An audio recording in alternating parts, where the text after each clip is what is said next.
좋아요, 구독 꾹꾹 눌러주세요. 엄마가 사랑한다. 제목 내가 어떻게 키운 아들인데 눈물로 쓴 유산장 시작합니다.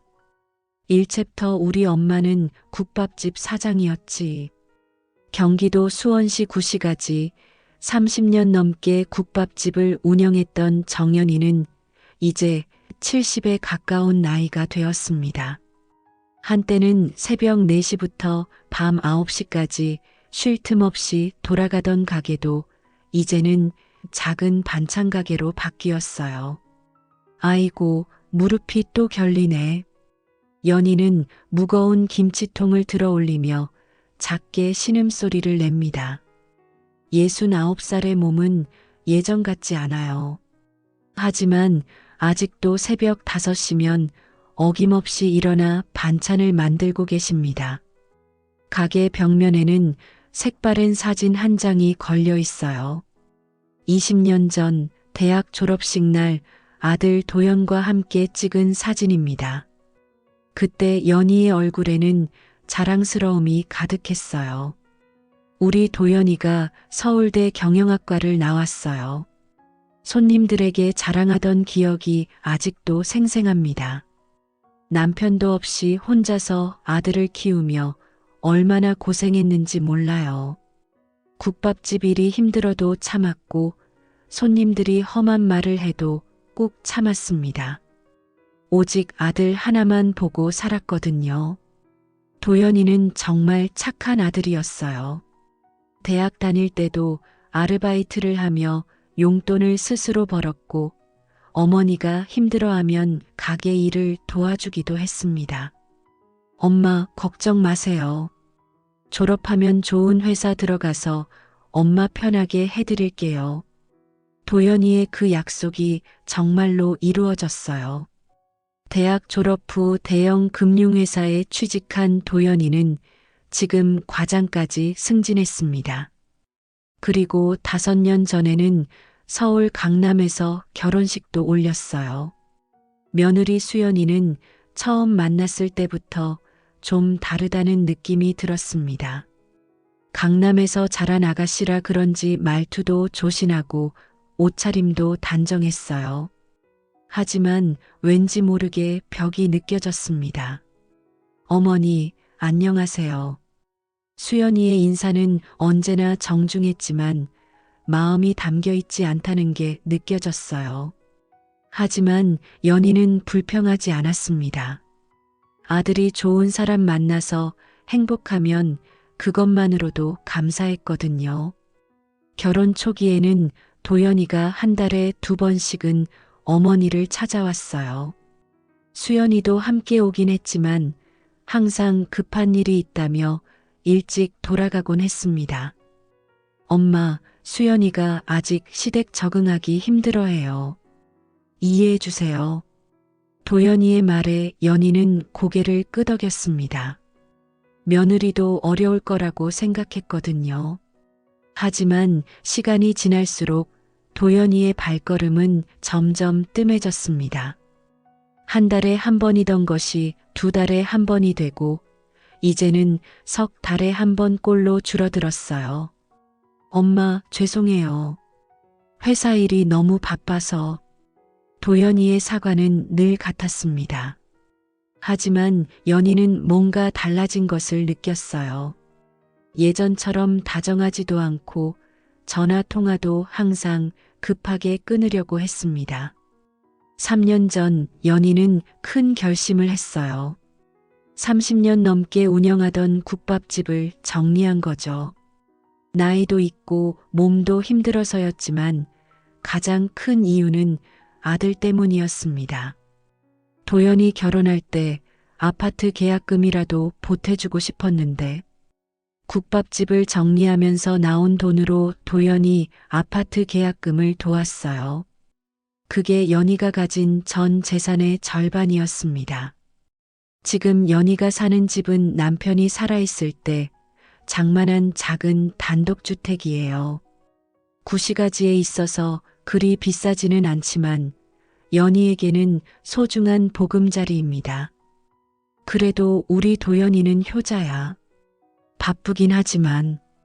연희는 스스로를 위로하며 오늘도 반찬을 만들고 있습니다. 혹시 도연이가 갑자기 찾아올까봐 아들이 좋아하는 멸치볶음도 만들어 놓았어요. 오후 3시쯤 가게 전화기가 울렸습니다. 화면에 도연이라는 이름이 떠올랐어요. 연희는 급하게 앞치마를 털고 전화를 받았습니다. 여보세요, 도연아? 엄마, 안녕하세요. 도연이의 목소리가 들렸지만 왠지 어색했어요. 평소보다 더 딱딱하고 공손한 느낌이었습니다. 도연아, 요즘 어떻게 지내니? 한동안 연락도 없고. 아, 네. 회사 일이 좀 바빠서요. 그런데 엄마, 이번 주말에 지우 생일이거든요. 지우는 도연이의 딸, 연희의 손녀입니다. 올해 15살이 된 지우는 연희가 세상에서 가장 사랑하는 손녀예요. 어머, 우리 지우 생일이구나. 할머니가 깜빡했네. 혹시 엄마 시간 되시면 올라오실래요? 하루만요. 도연이의 말에서 뭔가 어색함이 느껴졌습니다. 예전에는 엄마 놀러 오세요라고 했는데 이번에는 올라오실래요라고 물어보네요. 그럼 당연히 가야지. 우리 지우 생일인데. 아, 네. 그럼 토요일 오후에 오세요. 하지만 일요일 저녁에는 돌아가셔야 해요. 지우가 월요일에 학교 가야 하거든요. 연희는 가슴이 좀 답답했어요. 예전에는 며칠씩 머물라고 했는데 이제는 하루만 있다 가라고 하네요. 알았다, 도연아. 지우한테 할머니가 맛있는 거 해줄 거라고 전해줘. 전화를 끊고 나서 연희는 한참 동안 서 있었습니다. 뭔가 이상했어요. 도연이의 목소리에서 예전 같은 따뜻함이 느껴지지 않았습니다. 그래도 손녀 얼굴 볼 수 있으니까. 연희는 마음을 다잡고 지우를 위한 선물을 준비하기 시작했어요. 하지만 마음 한구석에는 불안감이 자리 잡고 있었습니다. 이 챕터 초대가 아닌 허락의 방문. 토요일 오후 2시 연희는 큰 보따리를 들고 강남행 지하철에 몸을 맡겼습니다. 지우를 위해 직접 만든 미역국과 갈비찜, 그리고 아들이 어렸을 때 좋아하던 동그랑땡까지 정성스럽게 준비했어요. 우리 지우가 얼마나 컸을까? 지하철 안에서 연희는 설레는 마음을 감추지 못했습니다. 손녀를 본 지도 벌써 석 달이 넘었거든요. 마지막으로 봤을 때는 중학교 입학식이었는데 그때도 수연이가 바쁘다며 일찍 보내더라고요. 강남구청역에서 내려 도연이 아파트까지 걸어가는 길, 연희는 주변 풍경에 압도되었습니다. 높은 아파트들과 깔끔한 거리, 그리고 비싼 차들이 즐비한 모습을 보니 새삼아들이 성공했다는 게 실감났어요. 우리 도연이가 정말 잘 됐구나. 아파트 현관문 앞에서 연희는 잠시 숨을 고르고 초인종을 눌렀습니다. 곧 수연이의 목소리가 들려왔어요. 어머니, 오셨어요? 응, 수연아. 지우는 어디 있니? 지우는 학원 갔어요. 저녁 때 올 거예요. 문이 열리고 수연이가 나타났습니다. 깔끔한 원피스를 입고 화장도 완벽하게 한 모습이었어요. 하지만 얼굴에는 어딘가 어색한 미소가 떠 있었습니다. 어머니, 들어오세요. 연희는 무거운 보따리를 들고 집 안으로 들어갔어요. 거실은 여전히 깔끔하고 고급스러웠습니다. 하지만 뭔가 분위기가 예전 같지 않았어요. 도연이는 어디 있니? 회사에 잠깐 나갔어요. 토요일인데도 일이 있다고 하더라고요. 수연이의 대답은 자연스러웠지만 연희는 왠지 어색함을 느꼈습니다. 예전에는 어머니가 오시는 날에는 도연이가 미리 휴가를 내곤 했거든요. 그럼 나는 어디서 자면 되니? 연희가 물어보자 수연이의 표정이 잠깐 굳어졌어요.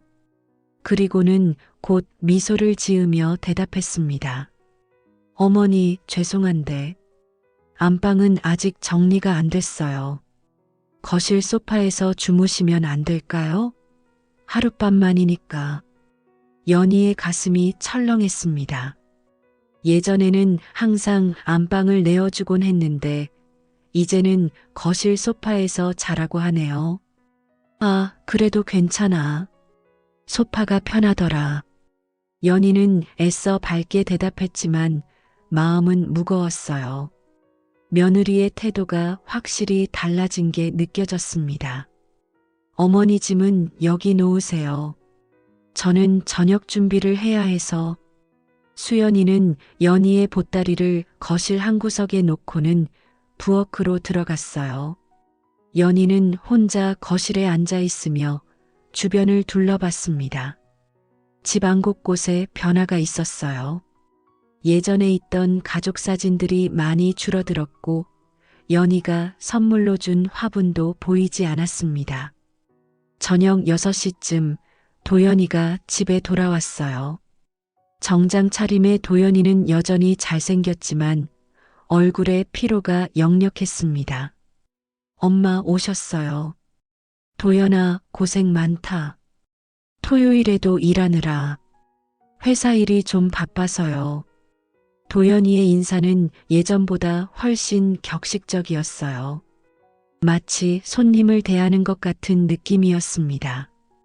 저녁 7시 드디어 지우가 학원에서 돌아왔어요.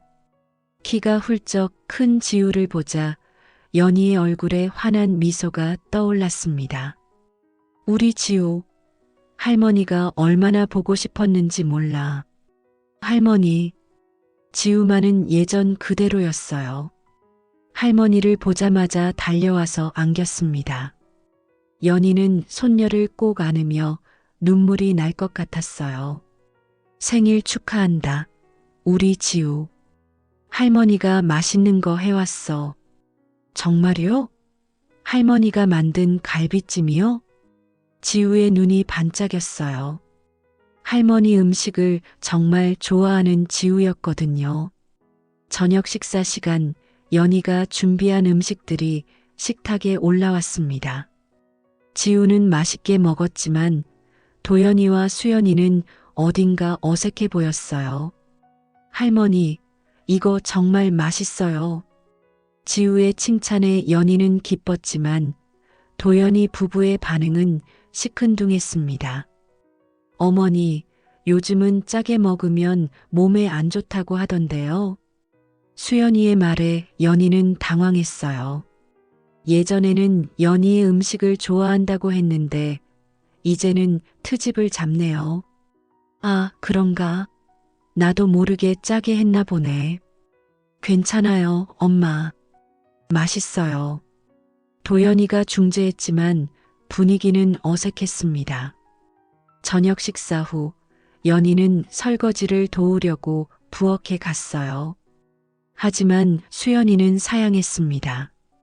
어머니, 괜찮아요. 제가 할게요. 그래도 내가 덜어놓은 건데. 아니에요. 어머니는 거실에서 쉬세요. 연희는 할 수 없이 거실로 나왔어요. 도연이는 서재에서 일을 하고 있었고 지우는 방에서 숙제를 하고 있었습니다. 밤 10시쯤 연희는 거실 소파에 이불을 깔고 누웠어요. 집안은 조용했지만 잠이 오지 않았습니다. 그때 부엌에서 작은 목소리가 들려왔어요. 수연이와 도연이가 속삭이듯 대화하고 있었습니다.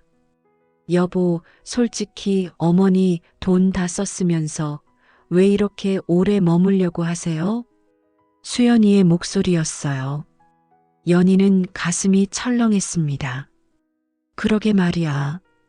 또 우리 살림 간섭하시려나 봐. 그리고 어머니 냄새도 좀 예전보다 심해진 것 같아요. 쉿, 작게 얘기해. 들릴 수도 있어. 연희는 이불을 머리까지 뒤집어 쓰고 울고 싶었어요. 자신이 이렇게 부담스러운 존재였다니. 내가 어떻게 키운 아들인데. 이럴 수가. 연희는 속으로 중얼거리며 눈물을 삼켰습니다. 사랑하는 아들과 며느리에게 이런 소리를 듣다니 정말 상상도 못했어요. 그날 밤 연희는 한잠도 자지 못했습니다. 부엌에서 들은 대화가 계속 머릿속을 맴돌았거든요. 그리고 문득 깨달았어요. 자신이 더 이상 이 집에서 환영받지 못한다는 것을. 새벽이 되어서야 연희는 조용히 일어나 짐을 정리하기 시작했습니다. 원래는 일요일 저녁에 가려고 했지만 더 이상 여기 있을 수가 없었어요. 아침 8시 연희는 조용히 현관문을 열고 집을 나섰습니다. 아무에게도 인사하지 않고 말이에요. 3챕터 내 유산말인데 아직 말 안 했지? 일요일 아침 9시 도연이 가족은 연희가 없어진 것을 발견했습니다. 거실 소파는 깔끔하게 정리되어 있었고 연희의 보따리도 사라져 있었어요. 할머니가 어디 갔지? 지우가 가장 먼저 알아챘습니다. 평소 같으면 할머니가 아침 일찍 일어나서 미역국을 끓여주곤 했거든요. 엄마가 벌써 가셨나 보네. 도연이는 시계를 보며 말했어요. 하지만 표정에는 안도감이 스쳐 지나갔습니다. 인사도 안 하고 가시다니. 수연이는 중얼거렸지만 내심 편안해했어요. 하루 종일 신경 쓰느라 피곤했거든요. 하지만 지우는 달랐어요. 할머니와 더 많은 시간을 보내고 싶었는데 갑자기 사라져버려서 서운했습니다. 아빠, 할머니한테 전화해봐요. 그래, 안전하게 집에 도착했는지 확인해봐야지. 도연이는 연희에게 전화를 걸었어요. 벨소리가 여러 번 울린 후에야 연희가 전화를 받았습니다. 여보세요? 엄마, 벌써 집에 가셨어요? 인사도 안 하고. 응, 미안하다. 너희들 바쁠 것 같아서 조용히 나왔어. 연희의 목소리는 평소보다 차가웠어요. 도연이는 뭔가 이상하다는 걸 느꼈지만 깊게 생각하지는 않았습니다. 그래도 인사는 하고 가시지. 괜찮다. 지우한테 할머니가 잘 갔다고 전해줘. 전화를 끊고 나서 도연이는 고개를 갸우뚱했어요. 어머니의 목소리가 평소와 달랐거든요. 한편 수원에 도착한 연희는 텅 빈 집에 앉아 깊은 생각에 잠겨 있었습니다. 지난밤 들은 대화가 계속 머릿속을 맴돌았어요. 내가 정말 부담스러운 존재구나. 연희는 서랍장을 열고 통장을 꺼냈습니다. 30년 넘게 국밥집을 하며 모은 돈, 그리고 작년의 뒷집, 땅을 판 돈까지 합쳐서 11억 원이 들어있는 통장이었어요. 이 돈이라도 있으니까 무시하는 건 아닐 텐데. 연희는 스스로에게 말했어요. 아들이 변한 이유를 이해할 수 없었거든요. 그날 오후 연희는 중요한 결심을 했습니다. 다시 서울로 올라가서 아들과 솔직한 대화를 나누기로 한 거예요. 도연아, 엄마가 할 말이 있는데 잠깐 올라가도 될까? 엄마, 무슨 일이세요? 중요한 얘기가 있어. 금방 갔다 올게. 도연이는 당황했어요. 어머니가 하루에 2번이나 오신다고 하니 말이죠. 저녁 6시 연희는 다시 도연이 집 앞에 서 있었습니다. 이번에는 빈손으로 왔어요. 어머니, 무슨 일이세요? 수연이가 문을 열며 물었어요. 표정에는 당황스러움이 역력했습니다.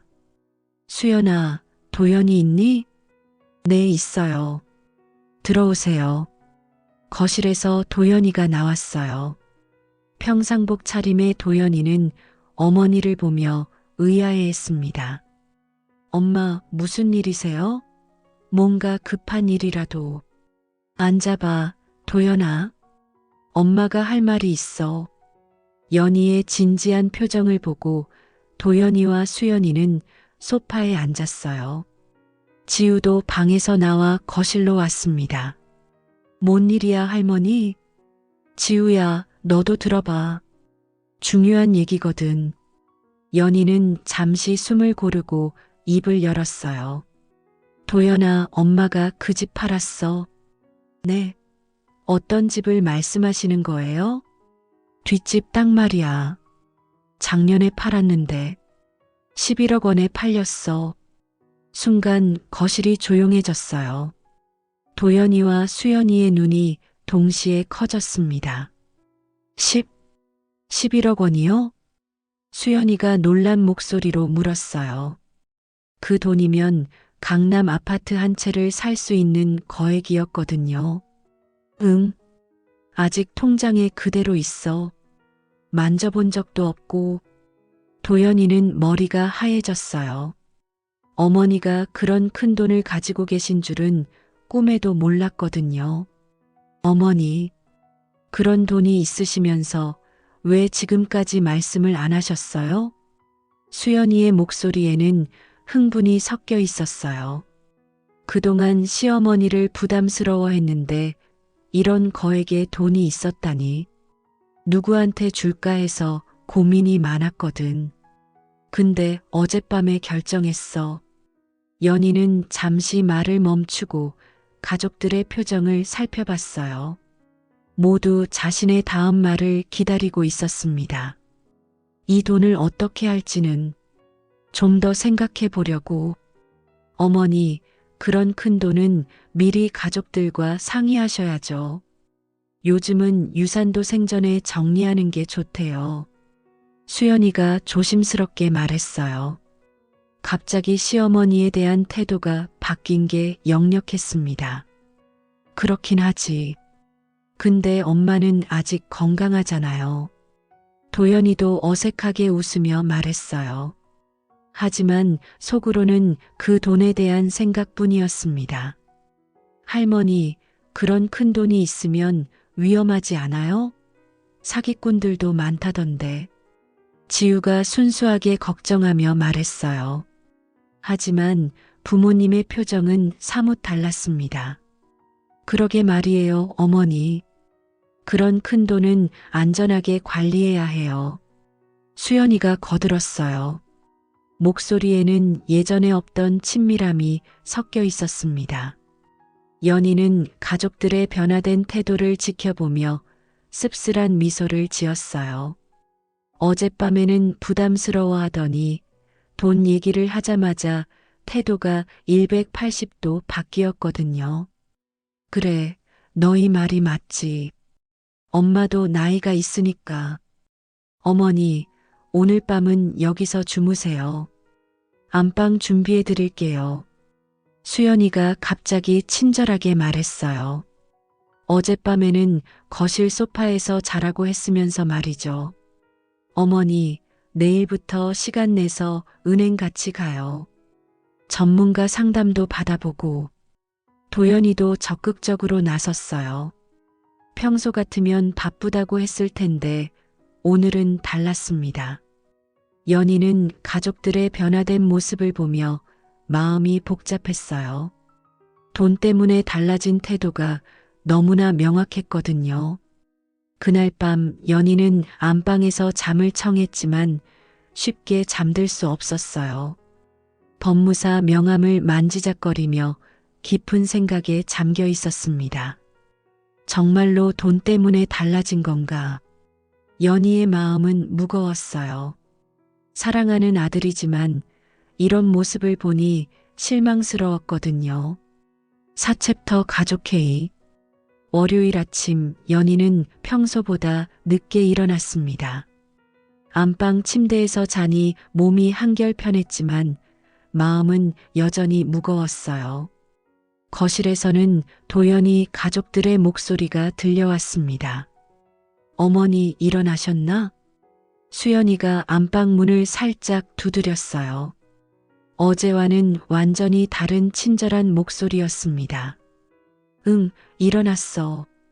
아침 드세요. 제가 미역국 끓였어요. 연희는 놀랐어요. 수연이가 직접 아침을 준비한 건 처음이었거든요. 평소에는 간단한 토스트나 시리얼로 때우곤 했는데 말이죠. 식탁에 앉자 도연이가 먼저 입을 열었어요.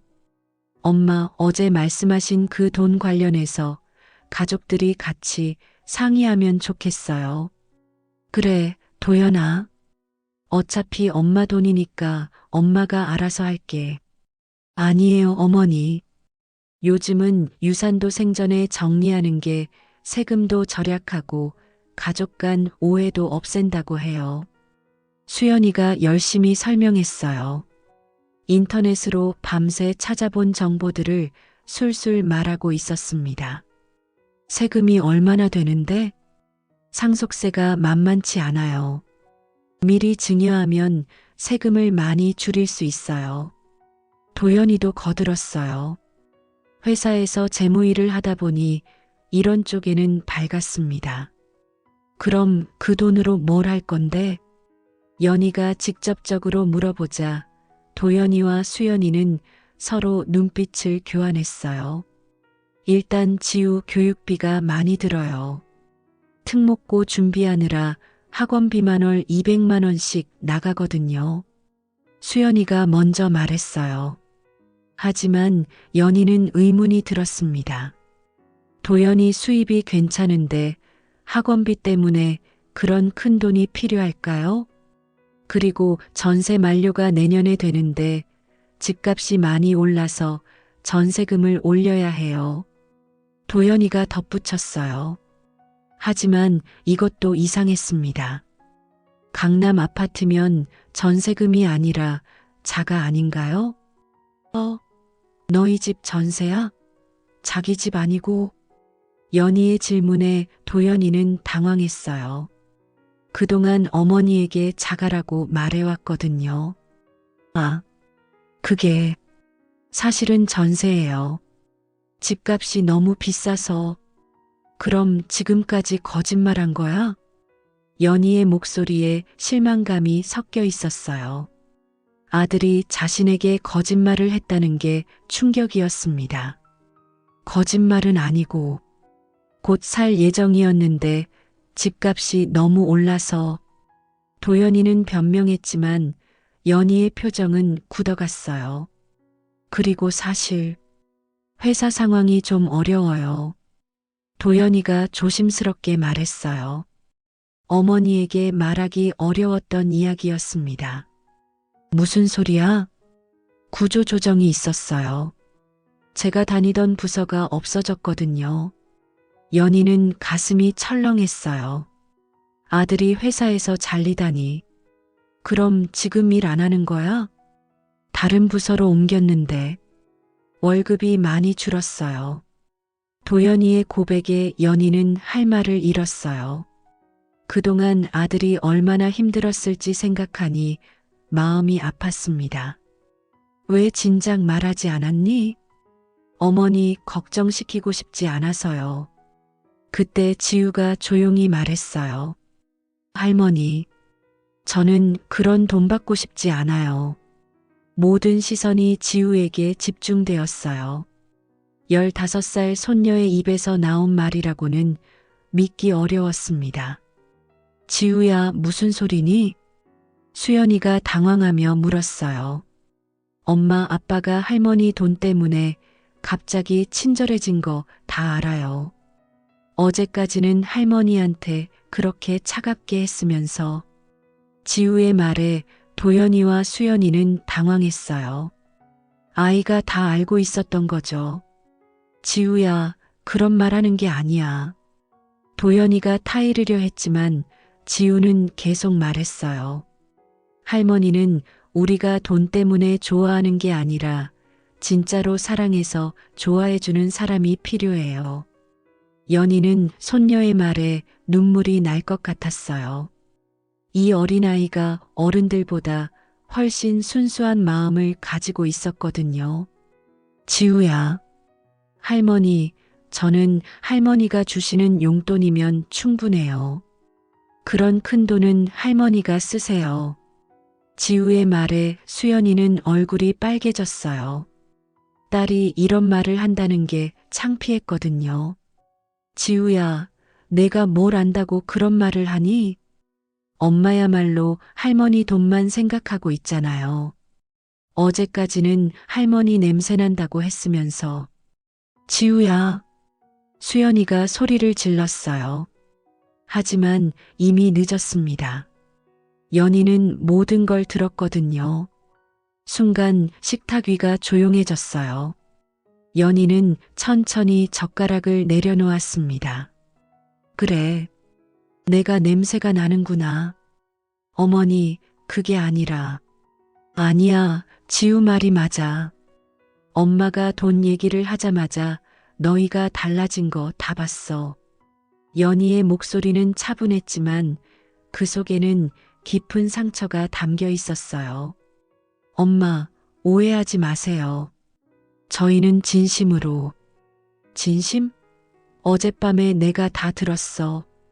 너희가 부엌에서 한 말들. 도연이와 수연이는 얼굴이 하얘졌어요. 어머니가 자신들의 대화를 들었다는 걸 깨달았거든요. 어머니, 됐어. 이제 알겠다.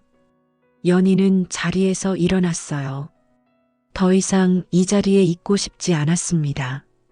엄마, 어디 가세요? 집에 가야지. 냄새나는 늙은이가 여기 있으면 민폐잖아. 연희는 짐을 챙기기 시작했어요. 이번에는 정말로 떠날 작정이었습니다. 할머니, 가지 마세요. 지우가 연희의 치마를 붙잡았어요. 눈에는 눈물이 고여 있었습니다. 우리 지우는 할머니 편이구나. 고마워. 연희는 손녀를 꼭 안아주었어요. 이 아이만은 진심으로 자신을 사랑한다는 걸 알 수 있었습니다. 할머니, 저도 할머니 집에 가면 안 돼요? 지우야, 넌 여기서 공부해야지. 연희는 아쉽지만 손녀를 놓아주었어요. 그리고 도연이를 바라봤습니다. 도연아, 엄마는 이제 너한테 짐이 되고 싶지 않다. 엄마 돈도 마찬가지고. 엄마, 그런 뜻이 아니었어요. 하지만 연희는 이미 마음을 정했어요. 현관문을 나서며 마지막으로 말했습니다. 엄마 돈은 엄마가 알아서 할게. 5챕터 뒤바뀐 유서, 숨겨진 거래. 수원으로 돌아온 연희는 며칠 동안 아무것도 할 수 없었습니다. 아들과 며느리의 변한 모습, 그리고 손녀 지우의 순수한 마음이 계속 머릿속을 맴돌았어요. 내가 뭘 잘못했을까? 연희는 남편 사진 앞에 앉아 중얼거렸습니다. 한평생 아들만 바라보고 살았는데 이런 결과를 맞게 될 줄은 꿈에도 몰랐어요. 그런데 사흘째 되던 날 이상한 일이 벌어졌습니다. 연희가 외출했다 돌아와 보니 서랍장이 미묘하게 어긋나 있었어요. 어라? 내가 이렇게 해놨나? 연희는 서랍을 열어봤습니다. 통장과 도장, 그리고 각종 서류들이 들어있는 서랍이었어요. 언뜻 보기에는 그대로인 것 같았지만 뭔가 정리된 느낌이 들었습니다. 누가 들어왔나? 연희는 불안해졌어요. 혹시 도둑이 들었나 싶어 집안을 살펴봤지만 없어진 물건은 없었습니다. 그날 저녁 도연이에게서 전화가 왔어요. 엄마, 안녕하세요. 도연아, 무슨 일이니? 그냥 안부 인사요. 엄마 집은 문단속 잘하고 계시죠? 이상했어요. 평소에 안부 전화도 잘 안 하던 아들이 갑자기 문단속을 걱정하다니. 응, 잘하고 있어. 왜 그런 걸 물어보니? 요즘 빈집 털이가 많다고 해서요. 특히 혼자 사시는 어르신들 집을 노린다던데. 그래, 조심해야겠네. 전화를 끊고 나서 연희는 더욱 의심스러웠어요.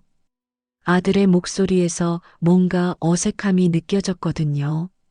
다음 날 오후 연희는 은행에 갔습니다. 통장 정리를 하려고 했는데 놀라운 사실을 발견했어요. 어르신, 며칠 전에 누군가 계좌 조회를 했더라고요. 누가요? 가족분이라고 하시던데. 신분증 확인하고 조회해 드렸습니다. 연희는 가슴이 철렁했어요. 자신의 허락 없이 누군가 계좌를 조회했다는 거였습니다. 혹시 누구인지 알 수 있나요? 죄송하지만 개인정보라서. 다만 아드님 성함과 같으셨어요. 연희는 충격을 받았어요. 도연이가 자신 몰래 계좌를 조회했다는 뜻이었습니다. 집으로 돌아온 연희는 더 꼼꼼히 서랍을 뒤져봤어요. 그러다가 놀라운 걸 발견했습니다. 자신이 써놓은 유언장 초안이 사라져 있었어요. 분명히 여기 있었는데. 연희는 당황했습니다. 몇 달 전에 써놓은 유언장 초안에는 모든 재산을 도연이에게 물려준다고 적혀 있었거든요. 그때 현관문에서 벨소리가 들렸어요. 문을 열어보니 낯선 남자가 서 있었습니다. 안녕하세요. 보험 설계사 김민수라고 합니다. 보험이요? 저는 필요 없어요. 아드님께서 부탁하셔서 왔는데요. 어르신 건강보험 관련해서. 연희는 의아했어요. 도연이가 언제 보험 얘기를 했나요? 제 아들이 그랬다고요? 네, 어머님 건강이 걱정된다고 하시면서 좋은 보험 상품을 소개해달라고 하셨어요. 보험 설계사는 가방에서 서류를 꺼냈어요. 그런데 그 서류를 보고 연희는 깜짝 놀랐습니다. 이게 뭐예요? 서류에는 연희의 이름으로 된 생명보험 가입 신청서가 있었어요. 보험 금액은 무려 5억 원이었습니다. 아드님께서 미리 작성해 주셨어요. 어머님 도장만 찍으시면 됩니다. 제가 언제 이런 거 하자고 했나요? 연희는 화가 났어요. 자신 몰래 이런 일을 진행했다니 믿을 수 없었습니다.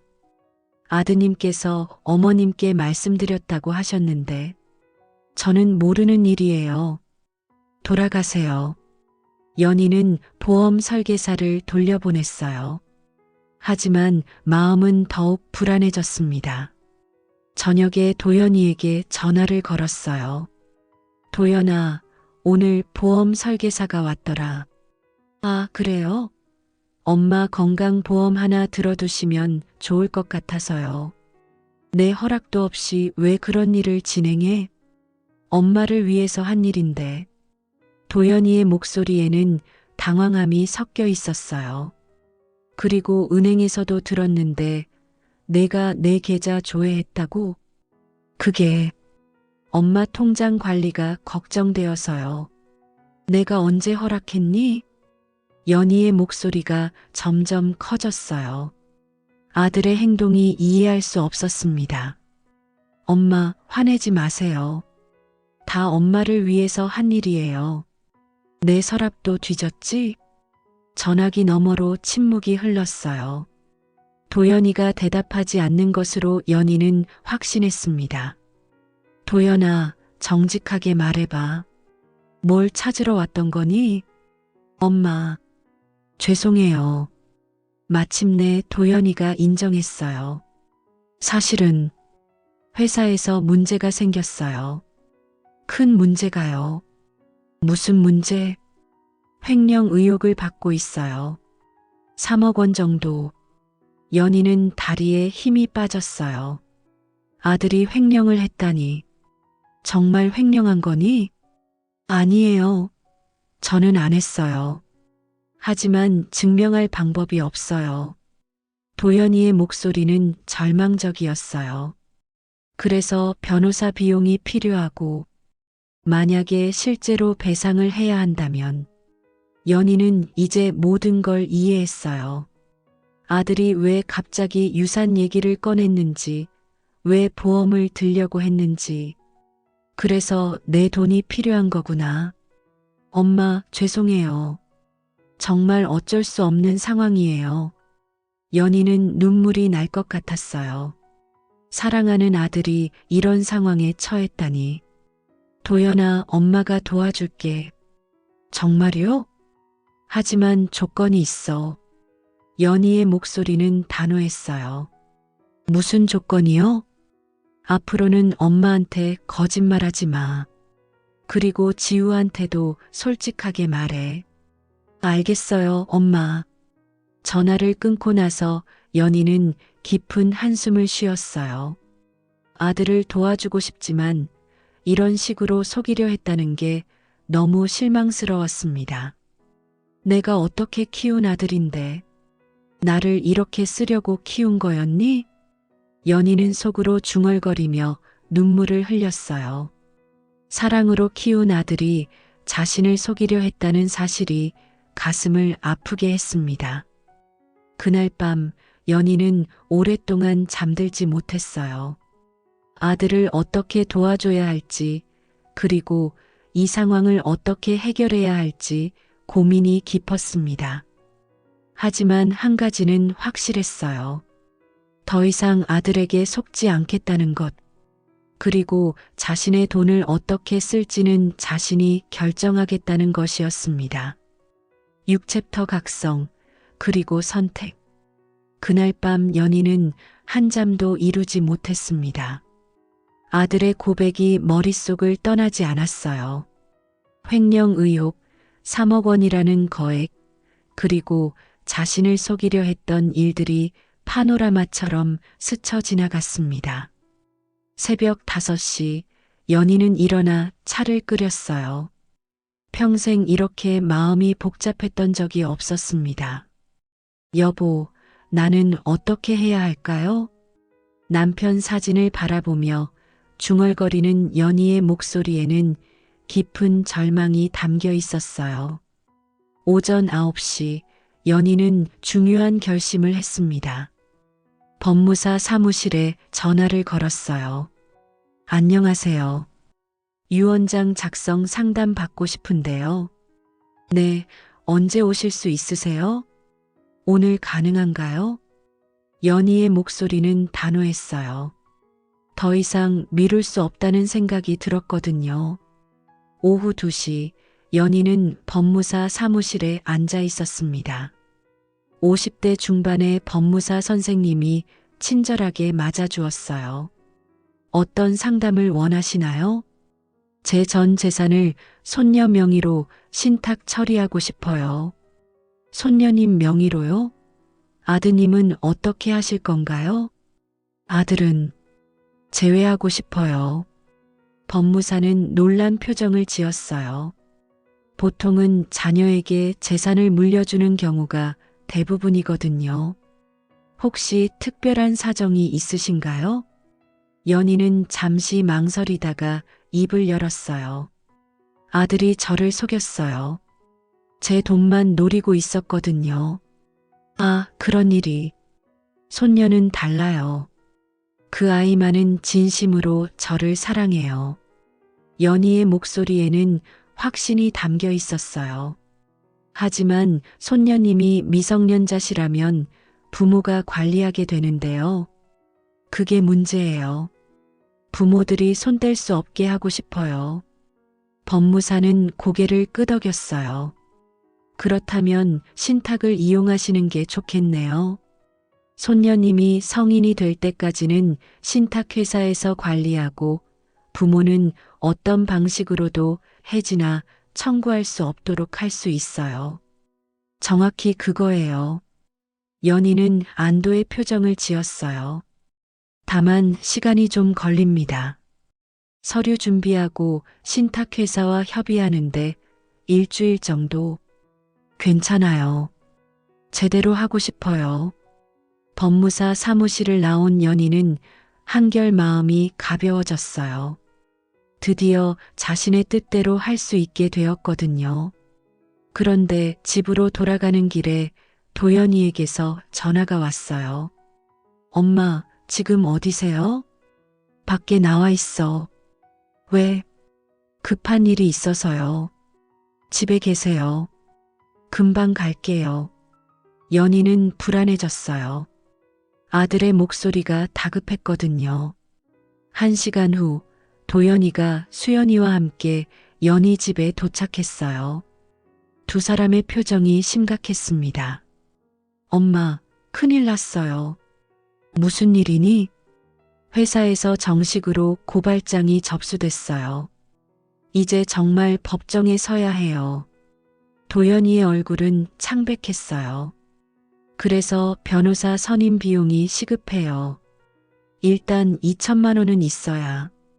2천만 원? 연희는 놀랐어요. 변호사 비용이 그렇게 많이 드나요? 그리고 만약에 패소하면 배상금 3억 원도 준비해야 해요. 수연이가 덧붙였어요. 어머니, 도와주세요. 정말 절실해요. 두 사람이 무릎을 꿇으려고 하자 연희는 급하게 말렸어요. 일어나, 일어나. 무릎 꿇지 마. 엄마, 정말 죄송해요. 엄마한테 이런 걱정 끼쳐드려서. 도연이의 눈에는 눈물이 고여 있었어요. 연희는 마음이 아팠습니다. 도연아, 엄마가 도와줄게. 정말요? 하지만 조건이 있어. 연희는 단호하게 말했어요. 무슨 조건이든 들어드릴게요. 지우와 솔직하게 대화해. 그리고 앞으로는 서로 속이지 말자. 알겠어요, 엄마. 그리고 내 돈을 어떻게 쓸지는 내가 정할게. 도연이와 수연이는 고개를 끄덕였어요. 지금 상황에서는 어머니의 도움이 절실했거든요. 그날 저녁 연희는 혼자 깊은 생각에 잠겼어요. 아들을 도와주고 싶지만 동시에 지우의 미래도 보장해주고 싶었습니다. 그래, 반반씩 나누자. 연희는 결심했어요. 11억 원 중 절반은 아들의 문제 해결에 쓰고 나머지 절반은 지우에게 물려주기로 말이죠. 다음 날 아침 연희는 도연이에게 전화를 걸었어요. 도연아, 엄마 결정했어. 어떻게 하실 건가요? 5억 원은 내 문제 해결에 쓰고 나머지는 지우 몫으로 할게. 엄마, 고맙습니다. 도연이의 목소리에는 안도감이 묻어났어요.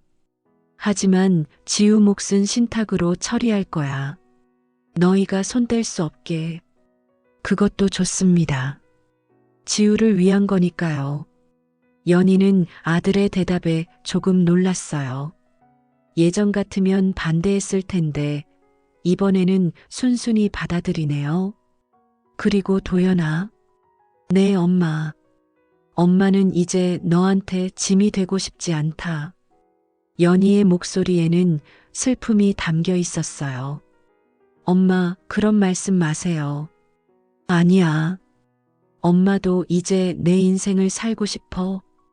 그날 오후 연희는 조용히 짐을 쌌어요. 그리고 도연이에게 간단한 문자를 보냈습니다. 엄마는 오늘부터 엄마 그만한다.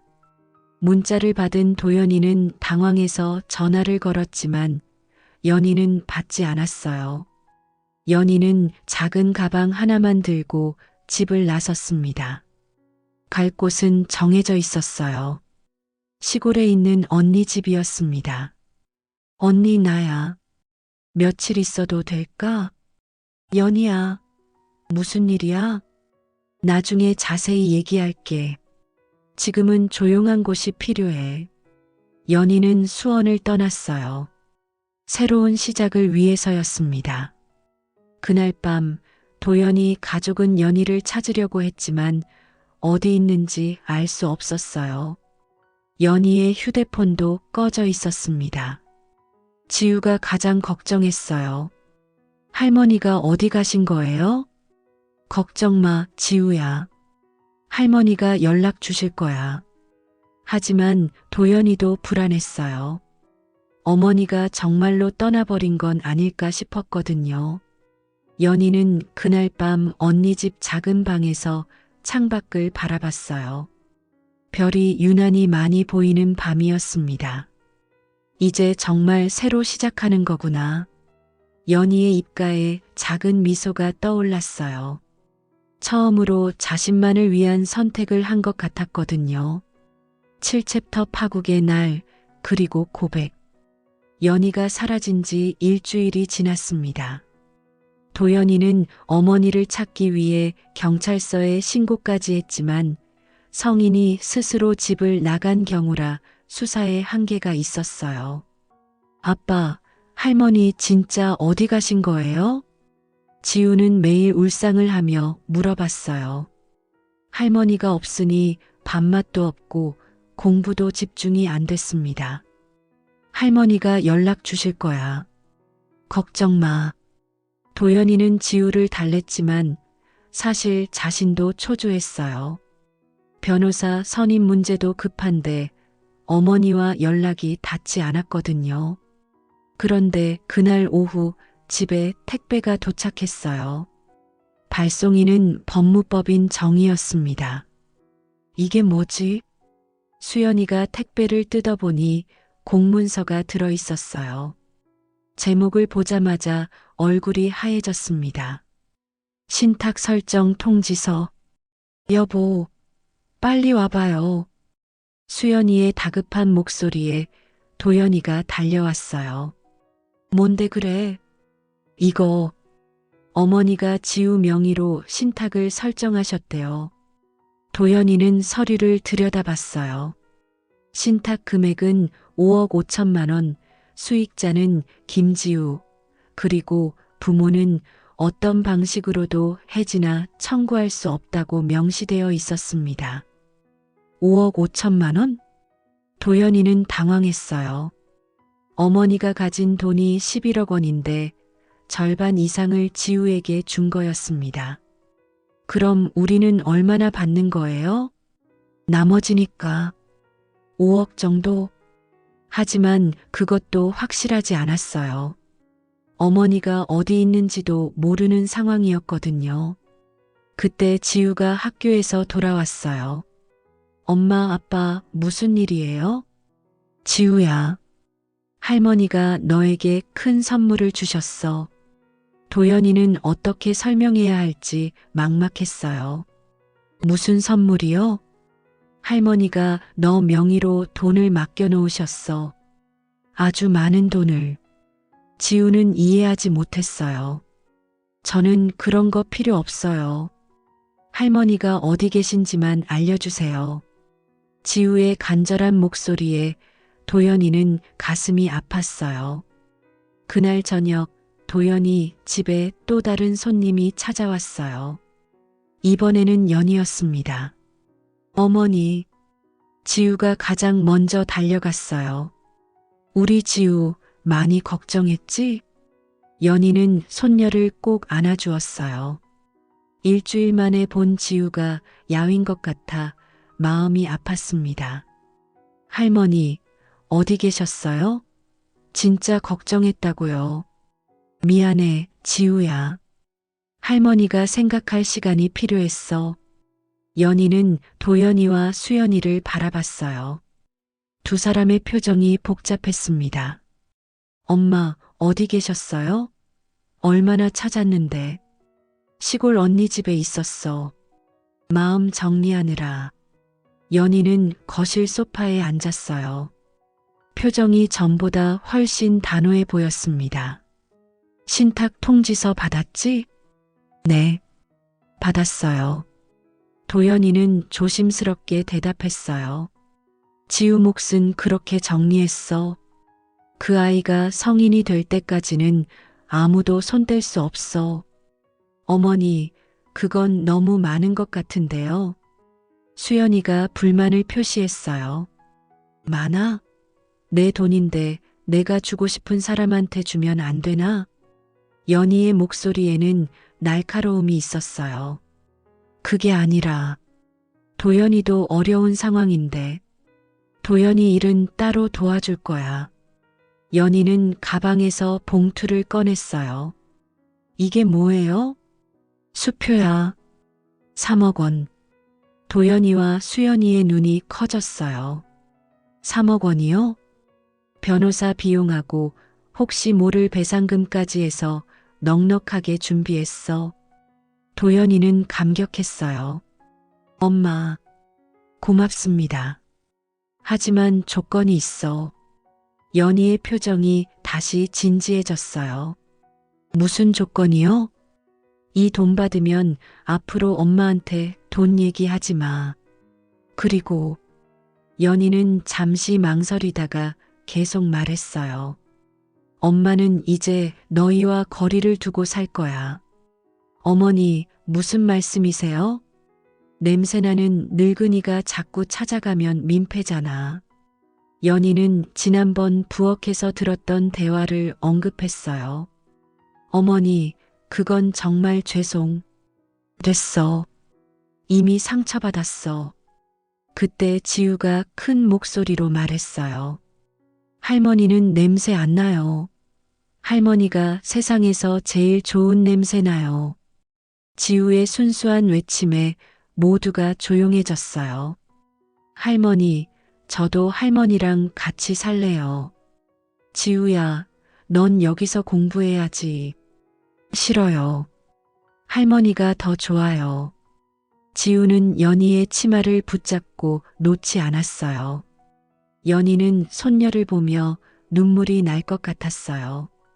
이 세상에서 자신을 진심으로 사랑하는 사람은 지우뿐이라는 생각이 들었거든요. 지우야, 할머니가 약속할게. 매주 와서 맛있는 거 해줄게. 정말요? 응. 그리고 방학 때는 할머니 집에 와서 지내자. 지우의 얼굴이 밝아졌어요. 연희는 도연이를 바라봤어요. 도연아, 엄마 말 잘 들어. 네, 엄마. 이제부터는 엄마 아들이 아니라 지우 할머니로만 살 거야. 연희의 말에 도연이는 가슴이 먹먹했어요.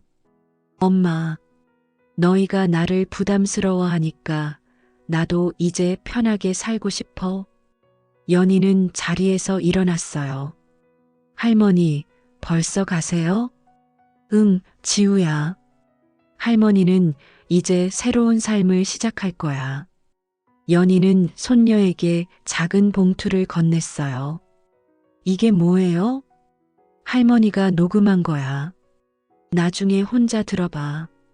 지우는 녹음기를 받았어요.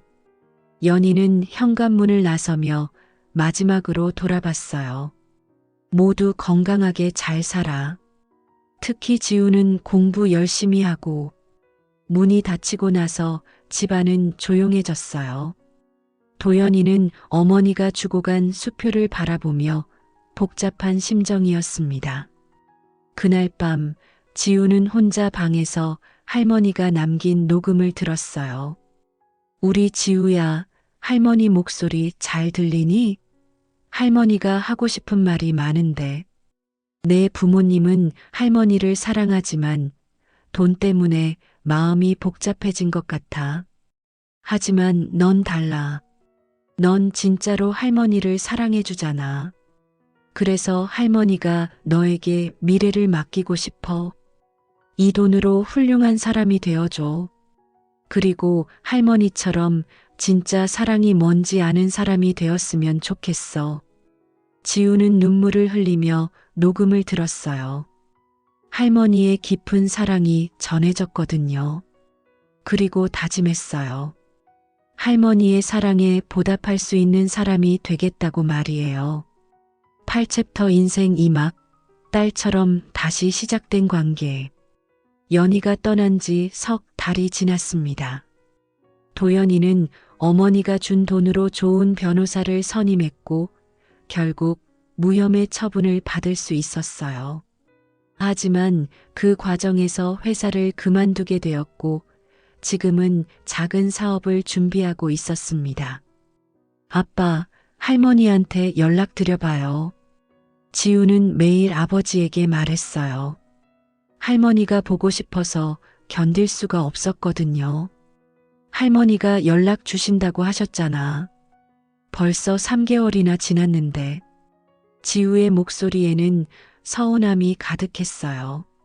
사실 연희는 멀리서 가족들을 지켜보고 있었어요. 도연이의 재판 결과도 알고 있었고 지우가 중간고사에서 전교 1등을 했다는 것도 알고 있었습니다. 언니, 나는 정말 잘한 걸까? 연희는 시골 언니 집에서 지내며 매일 자문했어요. 연희야, 넌 옳은 일을 했어.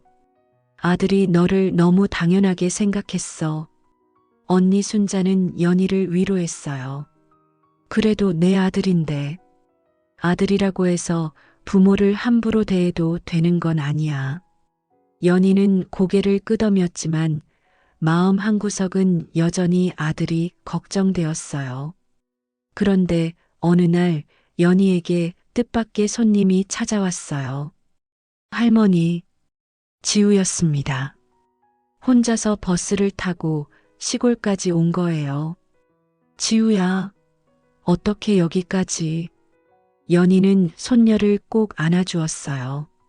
3개월 만에 본 지우가 더 성숙해 보였습니다. 할머니 보고 싶어서 미칠 것 같았어요. 지우는 연희의 품에서 울었어요. 부모님이 알고 있니? 네, 허락받고 왔어요. 아빠가 데려다 주겠다고 했는데 혼자 오고 싶다고 했어요. 연희는 지우의 용기에 감동받았어요. 할머니, 저 이제 높은 학교 갈 거예요. 정말? 우리 지우가 그렇게 공부를 잘해? 네. 할머니가 주신 용돈으로 참고서 사서 열심히 했어요. 지우는 자랑스럽게 말했어요. 그리고 할머니, 제가 결정한 게 있어요. 뭘 결정했는데?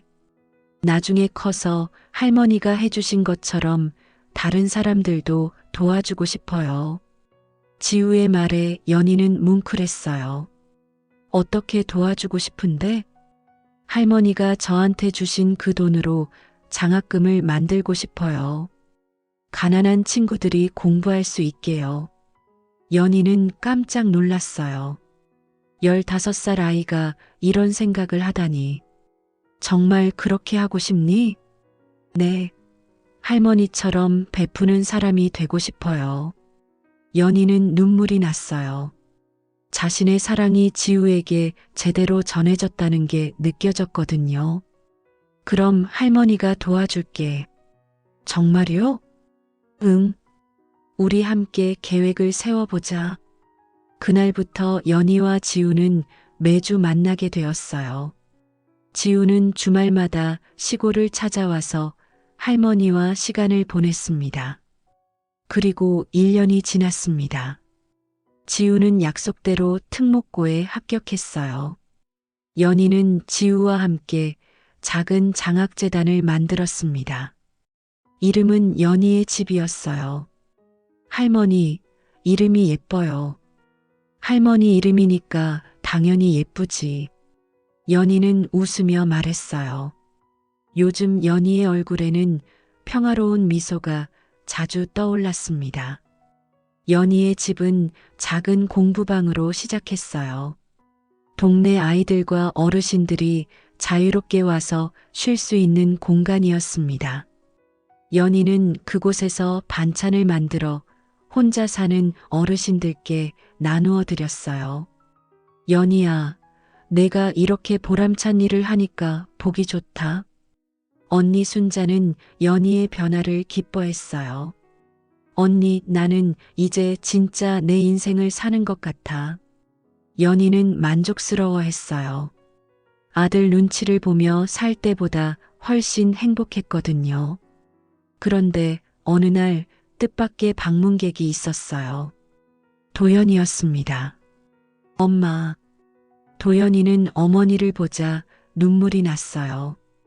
1년 만에 본 어머니는 전보다 훨씬 밝아 보였습니다. 도연아, 어떻게 여기까지? 엄마 보고 싶었어요. 도연이는 솔직하게 말했어요. 지우한테 들었어. 여기서 좋은 일 하고 계신다고. 응, 재미있어. 연희는 담담하게 대답했어요. 엄마, 저 정말 죄송해요. 그동안 너무 철없이 굴었어요. 도연이는 진심으로 사과했어요. 됐어, 도연아. 그런 일도 있는 거지. 엄마, 저 이제 작은 회사 차렸어요. 직원도 5명 뽑았고요. 그래, 잘 됐네. 엄마 덕분이에요. 엄마가 도와주지 않았으면 지금의 저는 없었을 거예요. 도연이는 감사한 마음을 전했어요. 그리고 엄마, 집에 돌아오세요. 도연아, 엄마는 여기가 좋아. 연희는 고개를 저었어요. 하지만 가끔은 놀러 갈게. 지우 보러 말이야. 엄마, 너희도 가끔 여기 놀러와. 공기도 좋고 음식도 맛있어. 연희는 웃으며 말했어요. 그날 저녁 모처럼 모인 가족들은 함께 저녁을 먹었어요. 예전과는 다른 분위기였지만 오히려 더 편안했습니다. 할머니, 저 내년에 대학 가면 자주 할머니 만나러 올게요. 지우가 말했어요. 그래, 우리 지우. 할머니가 항상 여기 있을게. 연희는 손녀의 손을 꼭 잡았어요. 수능을 마친 지우는 편지를 썼어요. 할머니께, 이제는 제가 할머니를 지켜드릴 차례예요. 이 세상에서 저를 가장 진심으로 사랑해 주신 분, 할머니였어요. 할머니 덕분에 진짜 사랑이 무엇인지 알게 되었어요. 이제 저도 할머니처럼 다른 사람들을 진심으로 사랑할 수 있는 사람이 되겠습니다. 사랑해요, 할머니. 편지를 읽은 연희는 창밖을 바라봤어요. 눈이 소복소복 내리고 있었습니다. 술래야, 우리 손녀 잘 컸지? 연희는 남편에게 말하는 것처럼 중얼거렸어요. 이제 연희에게는 새로운 가족이 있었어요. 연희의 집에서 만난 동네 어르신들과 아이들, 그리고 무엇보다 진심으로 자신을 사랑해주는 손녀 지우가 있었습니다. 연희는 비로소 깨달았어요.